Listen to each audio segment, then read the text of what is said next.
Yeah, a big question, illness and disease. And I think I need to put this into almost two categories. One is that when we're talking about traditional understanding of illness and disease, Yolŋu, for the people in northeast Arnhem Land, were pre-germ theory. They're still in that pre-germ theory state. They're where Europe was 300, 400 years ago. When they were suffering from the bubonic plagues and so forth, they had no idea that it was little germs, little animals that were causing the disease. They thought it, back there, Europeans thought it was the smell of the air or whatever, it was something that was causing the black plagues that existed back then. Aboriginal people also thought much the same. It was something else that was causing, maybe a spiritual origin. Somebody had violated the great laws of the universe, the spiritual laws of the universe, or somebody had done some nasty disease, sorcery type disease, to bring around that disease and sickness, to bring on that disease and sickness. And at traditional law, sorcery was seen as disgusting, evil actions. No honourable Yolŋu person would be seen to do any act of sorcery. It was seen as coming from an evil force. So that was one vision of it. It was interesting when Captain Phillip turned up in Sydney, when the colony was started in Sydney. The Europeans brought with them something like 7 different diseases caused by different bacterial infections. Interestingly though, no bacterial infections came across from the Aboriginal population to the Europeans. So the Europeans were carrying a lot of extra bacterial disease and they gave it to the Aboriginal people. The Aboriginal people gave none back in return.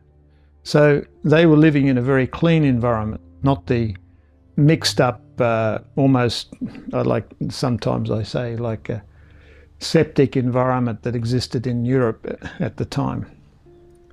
And so that is beyond their experience. Now, I've said over and over and over again to government, if we just taught germ theory properly, not dreamt up in Melbourne by some consultancy firm, but good germ theory, which we've learned to teach here in Arnhem Land, if government just funded that, we could cut half the disease problems in half overnight. We could cut it in half overnight.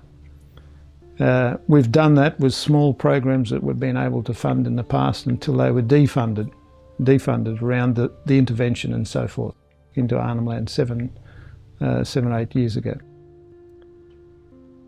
The other factor that comes in here is the diseases caused by what we call chronic disease, which is caused by bad foods and eating wrong foods and so on.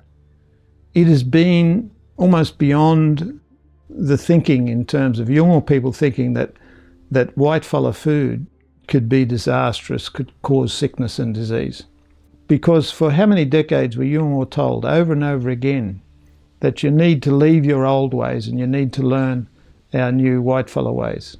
How many times were they told that? They were told it 1,000,000 times by every person visiting their community, by teachers who had no better understanding of things. They were told over and over again to leave their old culture and come and learn to live like Ballanda, like white people. And so they started to get into whitefellow food.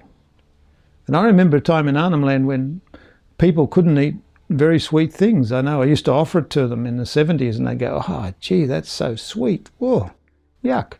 But today they suck up sugar. And many of the other things, even like tobacco, was introduced into Arnhem Land even by doctors as a good thing. It was given out to soldiers in the Second World War. Well, the same thing happened to Aboriginal people, and they appropriated most of these bad things.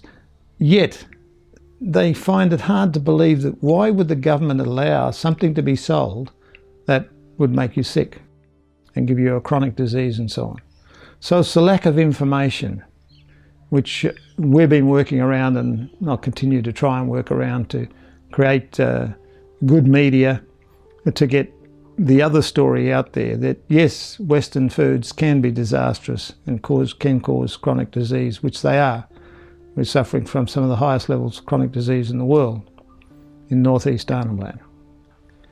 And to teach good germ theory. If we taught good germ theory to Aboriginal populations right across Australia, I mean good germ theory, if anybody's interested in this, come and talk to us about it, because we took a number of years now to develop a program that works and works well.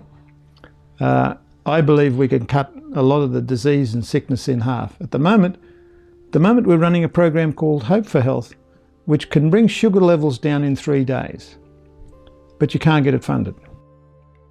You can't get it funded because a lot of these programs that we need to apply to help people really deal with their modern day situation is out of the box. It's outside the parameters of thinking of the mainstream. The mainstream just wants to do the same thing over and over again. Oh, if Aboriginal people were just like us, if we just get them to school and get them to learn English, if we just do this or if we just do that, those programs, those just do, will not work. What we need to come back and find out where the knowledge gaps that people have got. What do they know? What do they understand? What information are they missing? Then we need to deliver that information in their language, in a language that they will understand, and they'll appropriate that information very, very, very, very quickly.